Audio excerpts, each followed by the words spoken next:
بسم اللہ الرحمن الرحیم نحمدہ ونصلی علی رسولہ الکریم۔ آپ نبی کریم صلی اللہ علیہ وسلم کی چادر شریف 4 ہاتھ لمبی اور 2.5 ہاتھ چوڑی تھی۔ فضائل نبی،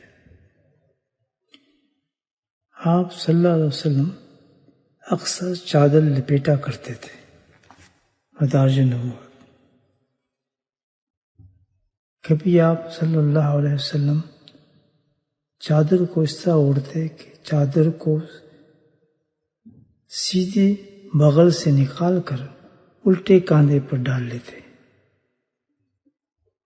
اللہ سبحانہ تعالیٰ ہمیں نبی پاک صلی اللہ علیہ وسلم کی تمام سنتوں پر عمل کرنے کی توفیق نصیب فرمائے۔